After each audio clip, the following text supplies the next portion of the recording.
Assalamualaikum warahmatullahi wabarakatuh. Balik lagi bersama saya Fikri. Halo guys, bagaimana kabar kalian? Semoga selalu baik-baik saja. Semoga selalu dalam lindungan Allah Subhanahu wa taala dan semoga selalu dijauhi dari segala mara bahaya dan kesusahan serta segala penyakit. Amin ya rabbal alamin. Dan jangan lupa guys untuk selalu bersyukur atas apa yang telah Allah berikan pada kita selama ini. Oke guys, semalam lebih tepatnya dini hari, grup C dari putaran ketiga kualifikasi Piala Dunia 2026 telah memainkan semua pertandingannya, termasuk Indonesia yang bertamu ke Saudi Arabia, di mana Indonesia mendapatkan hasil yang cukup memuaskan guys ya. Mungkin ini memang hal yang paling relevan ya untuk bisa kita dapatkan, yaitu mendapatkan 1 poin di kandang atau di home-nya Saudi Arabia guys. Sebelum pertandingan dimulai sebenarnya saya sudah mencium aroma-aroma positif itu ketika Korea Selatan ditahan 0-0 oleh Palestina. Di situ saya udah bisa mengukur sebenarnya kekuatan ya. Palestina itu sebenarnya nggak terlalu kuat juga. Sebelumnya kita pernah bertarung lah ya dengan Palestina. Di situ saya mengambil kesimpulan Palestina sama Indonesia ini sebenarnya sama-sama levelnya gitu. Tapi dia bisa draw dengan Korea Selatan. Di situ ada aura-aura optimis yang saya dapatkan dari hasil Korea lawan Palestina itu guys. Dan dia benar saja Indonesia akhirnya mampu ya merepotkan Saudi Arabia, terutama di babak pertama. Sebenarnya permainan Indonesia sangat memukau sekali.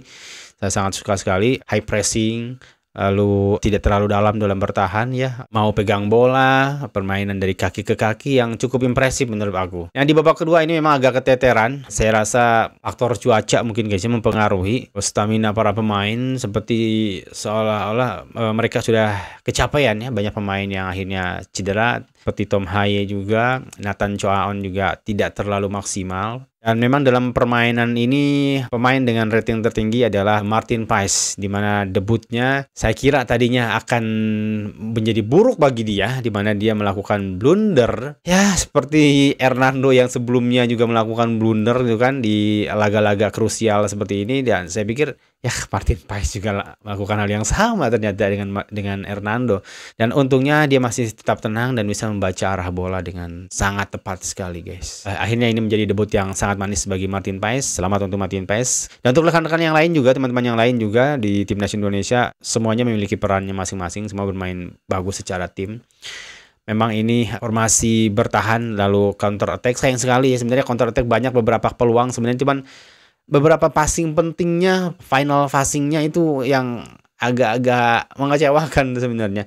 Andai ada beberapa momen 1 atau 2 bahkan 3 kesempatan bisa menjadi gol harusnya di momen counter attack, sayang sekali di final passnya itu sangat mengecewakan guys. Ya dengan hasil ini Indonesia menempati urutan keempat dengan 1 poin.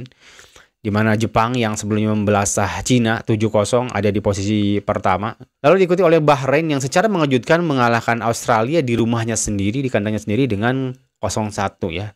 Setelah Australia mendapatkan kartu merah di menit ke-70 dan Saudi Arabia ada di posisi ketiga di atas Indonesia. Sebenarnya ya so-so lah dengan Indonesia, sama sebenarnya ini. Saya nggak tahu kenapa dia di urutan ketiga. Saya nggak tahu, harusnya Indonesia yang ketiga sebab secara Indonesia bermain secara tandang. Saudi kandang itu kan rumah. Harusnya Indonesia yang ketiga ini. Lalu ada Australia yang kalah 1-0 dan Cina yang dibelasah 7-0. Saya rasa Cina ini sebenarnya agak berbau keberuntungan ya. Saya sih lebih lebih pantas gitu ya menurut saya adalah di sini Thailand. Tapi saya tentu sebagai orang Indonesia mengharapkan Cina lah ya. Cina mungkin lebih mudah mungkinnya daripada Thailand ya. Saya jangka sih seperti itu guys. Thailand kalau on fire memang sangat menyulitkan lah. Tapi nggak tahu juga sih kalau sekarang dicoba. Coba belum lawan Thailand dengan squad yang sekarang gitu guys. Ada berbagai komentar positif dari teman-teman Malaysia juga. Terima kasih atas ucapannya. Ini tentu ini belum menghasilkan apa-apa juga guys ya. Tapi sekarang kita nikmatin dulu waktu ini. Mungkin besok nanti lawan Australia hal yang akan berbeda terjadi. Bisa jadi lebih baik juga bisa jadi lebih buruk atau hal yang sama juga. Semuanya kita serahkan nanti pada hari H. Dan sini saya akan melihat beberapa video tanggapan dari para influencer di Malaysia guys ya. Kita akan lihat sama-sama guys. Weh, serius lah Indonesia seri dengan Arab Saudi untuk perlawanan kelayakan Piala Dunia semalam. Ini bukan pasukan bawah 23 tahun atau bawah 15 tahun, tapi ini pasukan kebangsaan. Dan Ya, ini senior. bukan perlawanan persahabatan, tapi kelayakan Piala Dunia. Ya. Janganlah kita bagi alasan, alah ini perlawanan pertama, banyak lagi perlawanan lain. Masalahnya ini kelayakan Piala Dunia dan dia lawan dengan Arab Saudi, antara pasukan terkuat Asia. Dan Betul. percayalah cakap aku, Arab Saudi pun mesti sebelum perlawanan mereka rasa dapat kalahkan Indonesia dengan mudah dan dapat 3 poin daripada Indonesia. Nah, apa yang jadi? Arab Saudi kena kongsi 1 poin dengan Indonesia. Dan saya yakinlah semua pasukan yang dalam grup C dengan Indonesia ni, mesti diorang ni sebelum ni tengok Indonesia sebagai lubuk poin. Dan diorang semua pun tak ambil kisah pasal Indonesia kan. Tapi semalam Indonesia dah bagi amaran keras bahawa kemungkinan besar pasukan mereka lah yang akan jadi lubuk 3 poin Indonesia. Ni kawan-kawan Indonesia, boleh tak korang kongsikan apa yang korang buat sampai pasukan korang meningkat macam ni? Kongsi pada kami. Dan kepada rakyat Malaysia, jadikan keputusan luar biasa Indonesia semalam sebagai teguran untuk menjentik hati kita untuk pergi ke stadium pada hari Ahad nanti untuk menonton perlawanan akhir Malaysia lawan Lubnan. Tak kisahlah walaupun itu hanyalah Piala Merdeka, tapi tetaplah ianya perlawanan akhir dan kita lawan negara Arab yang kuat. Dan tak silap saya, ada poin FIFA. Kalau menang, ranking naik mendadak. Kalau kalah, turun mendadak. Jadi ini adalah perlawanan penting. Bahkan kita kena teruskan momentum Indonesia sekat Arab Saudi itu supaya mereka tahu negara Asia Tenggara bukan lagi cikai, bukan lagi tempat yang mereka boleh makan. Pergilah ke stadium pada hari Ahad nanti dan bersoraklah sampai Malaysia membenam Lubnan. Ayo guys, repost video. Ya, saya setuju ya dengan abang ini. Sebenarnya memang agak dilema ya. Di sisi lain kita ingin protes gitu terhadap federasi, tapi di sisi lain di situ ada pemain yang berjuang atas nama negara, bangsa, lencana di dada. Mungkin kalian bisa datang ke sana secara individu ya, bukan atas nama ultras atau ultras. Kalian bisa bentangkan di situ spanduk atau poster-poster protes yang memang bagian dari aspirasi kalian gitu. Jadi protesnya atau mungkin cara melawannya itu dengan membentangkan spanduk bertuliskan aspirasi kalian semua gitu guys. Sakit hati juga saya rasa guys ya. Mungkin sebagai pemain ketika bertarung di lapangan tidak ada support dari para penyokong. Saya rasa ada yang hilang, sesuatu yang hilang. Mungkin gairah bermain mereka akan berkurang gitu kan. Dan lagi ini juga ada poin FIFA-nya kan. Kalau kalah dia akan turun lagi. Dan ya kemarin saya sempat bahas Malaysia sempat memintas poin ranking Indonesia. Dan saya rasa dengan draw-nya Indonesia sekarang, Indonesia sudah memintas kembali Malaysia dan naik 3 peringkat kalau nggak salah Indonesia ya, di 131 kalau nggak salah guys ya. Ini info yang saya dengar sih. Soal tadi kongsi dan bagaimana Indonesia bisa seperti ini ya, seperti yang kita ketahui lah ya, Indonesia mengambil pemain-pemain warisan, pemain heritage yang memang secara regulasi, secara peraturan dibolehkan oleh FIFA. Semua negara pun boleh melakukannya, bisa melakukannya, termasuk Malaysia juga. Contoh konkret ada Maroko yang juga melakukan hal yang sama. Mungkin yang lebih prestis lagi ada Prancis ya. Prancis itu mungkin 90% sebenarnya bukan orang Prancis asli gitu guys.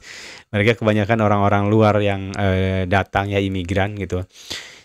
Sebenarnya kalau Indonesia bisa, Malaysia pun bisa sebenarnya gitu. Lakukanlah hal yang sama. Mari kita bersaing secara sehat gitu kan. Saya rasa ini penting untuk menaikkan mutu permainan lokal ya. Mereka berada di level permainan tertinggi di sepak bola, sehingga ketika mereka sering melakukan hal itu, mereka juga akan naik levelnya gitu guys. Oke, kita lanjut guys. Indonesia sekali lagi mendunia apabila berjaya mengikat Arab Saudi sebanyak 1-1 pada awal pagi tadi. Jom kita review game yang ini sebab permintaan pun dah banyak, berpuluh DM. Jadi sebelum tu, yang minat konten-konten sepak bola dan nakkan update, kenalah tekan dulu butang follow. Dah tekan? Mantap cuy. Siapa sangka seawal minit 19, Indonesia yang terlebih dahulu menjaringkan gol menerusi satu gol deflection. Tapi sebelum separuh masa pertama tamat, Arab Saudi sempat menyamakan kedudukan.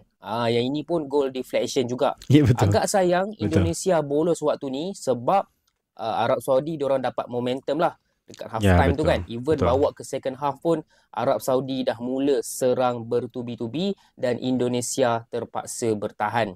Martin Paes yang pernah aku review sebelum ni, pada asalnya buat satu blunder yang mana dia menghadiahkan sepakan penalti kepada Arab Saudi.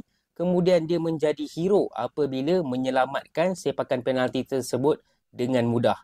Kalau tolak part yang dia buat Belanda tu, aku rasa it is a very good debut daripada Martin Paes. Banyak save yang dia buat, lagi-lagi hujung-hujung tu, 10 minit terakhir tu, Arab Saudi dah serang bertubi-tubi, tapi Martin Paes steady, berjaya menepis segala jenis bola yang ada. Come on lah, dia dah pernah tepis bola Messi kot. Setakat player-player Arab ni, tak ada hal lah kan. In the end, perlawanan tamat 1-1. Saudi Arabia lebih pegang game. Possession diorang pegang, shots pun diorang buat lebih banyak, 18 shot compare dengan Indonesia ada 7. Betul. Tapi apa guna pegang game kalau tak dapat score gol, betul tak? Maka ini adalah satu kelebihan yang sangat-sangat besar buat Indonesia kerana mereka dapat point, 1 point dekat tempat lawan, dekat tempat Arab pula tu. Selepas ini Indonesia akan berlawan dengan Australia dekat tempat diorang. Korang komen dekat bawah siapa yang akan menang. Macam biasa, yang belum follow lagi akaun ni, bila nak follow? Ya, memang secara statistik Arab Saudi lebih unggul guys ya. Dari position, dari shot on goal juga. Jadi kita memang harus akui Saudi ini ya, di stadion ini King Abdullah ini tidak pernah kalah guys. Jadi kita harus ingat itu semua. Mereka memang sangat kuat sekali bermain di stadion ini, di kandang mereka. Jadi kita cukup beruntung sebenarnya dengan hasil ini bisa membawa 1 poin dari Arab Saudi guys. Perihal nanti melawan Australia, kita tetap yakin ya, kita pernah menghadapi Australia sebenarnya di 16 besar Piala Asia dengan permainan yang sangat meyakinkan, yang sangat bagus sekali, yang sangat enak dilihat. Cuman memang banyak blunder yang membuat hasil akhir menjadi beda. Itu gara-gara blunder itu guys. Dan saya rasa kalau memang blunder itu dikurangi, tidak ada kesalahan-kesalahan yang merugikan tim, saya rasa kita bisa kembali lagi mengikat atau bermain draw dengan Australia, atau mungkin bisa menang guys, atau mungkin bisa menang. Karena saya melihat juga atau mendengar juga ya komentar dari pundit atau pandit luar negara bahwa bahkan dengan permainan seperti ini mereka yakin Indonesia itu sebenarnya bisa di second place guys, bisa bersaing di 2 teratas gitu. Wow, saya sendiri sebagai orang Indonesia nggak sebegitu juga gitu saya secara prediksinya, tapi kalau mereka yang beranggapan seperti itu ya sah-sah saja sih. Oke guys, sekian dulu mungkin untuk video kali ini. Mohon maaf jika ada salah kata dan salah data yang saya sampaikan. Sampai jumpa di video selanjutnya. Assalamualaikum warahmatullahi wabarakatuh.